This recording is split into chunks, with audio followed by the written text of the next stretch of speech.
د ختیځو ولایتونو د ولایتي شورا استازي او مدني فعالان وایي د الکترونیکي تذکرو په اخیستل شوې ازموینه کې ناانډولي شوې او دوی ته په هیڅ ډول د منلو وړ نه ده.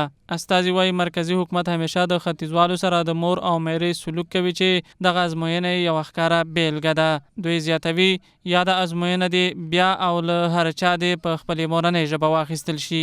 دغه څرګندونې د ولایتي شورا استازو او مدني فعالانو په یوه خبري ناسته کې خبریالانو ته وکړې. همیشه لپاره د پښتون سره ظلم کیږي او شوی دی ورسره په دې برخه کې چې اوس فعلا لپاره کوم نسخ خپور شوی دی موږ په نور اقوام باندې اعتراض نه کوو. هغه هم افغانان دي، زموږ ورونه دي، موږ سره په دې هېواد کې اوسېږي، خو زموږ غوښتنه د خپل حق نه ده. په دې برخه کې ورسره ډېر زیات ظلم او زیاتیا شوی زموږ د مشرقي د ولسونو سره.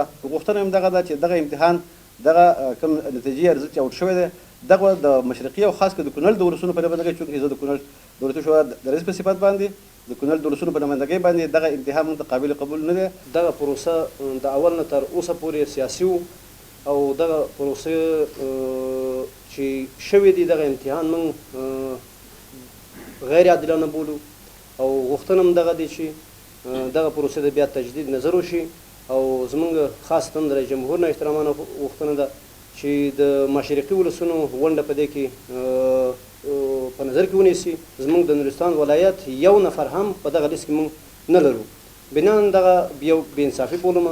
نه یوازې دا چې موږ د تذکیرو د امتحان د لغوه کولو غوښتنه کوو، بلکې د دغسې اشخاصو چې هغوی د ولسونو په منځ کې د تفرقو اچولو لپاره زمینه برابروي د دغه خلکو د وظیفو نه د لرې کولو غوښتنه هم موږ د مرکزي حکومت نه کوو. دغسې خلک چې په دغه ذهنیت باندې کار کوي، د ولسونو ترمنځ تفرقې اچوي، دغسې خلک باید هم په د لوړو پوسټونو لرې شي. په غونډه کې د ننګرهار د ولایتي شورا رئیس احمد علي حضرت وویل که یاده ازموینه لغوه نه شي او د ختیځوالو حقوق ورنکړل شي نو دوی به تذکیرې وانخلي او په راتلونکو انتخاباتو کې به هم ګډون ونه کړي. که چېرته دغه غوښتنه زموږ ونه منل شي نو موږ تذکیرې نه اخلو او دا یو اخطار نه دی، بلکې دې خبره کې موږ جدي یو او جدي به اوسو چې که چېرته دغه امتحان لغوه نه شو او زموږ حقوق موږ ته بیرته راکړل نه شي نو نه موږ تذکیرې اخلو او نه ممکن په انتخاباتو کې هم شرکت ونه کړو.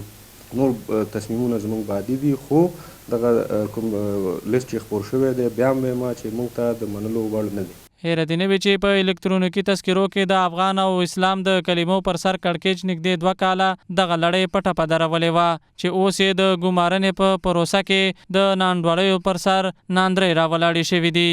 حبیب الله لوران، انعکاس راډیو ټلویزیون، جلال آباد.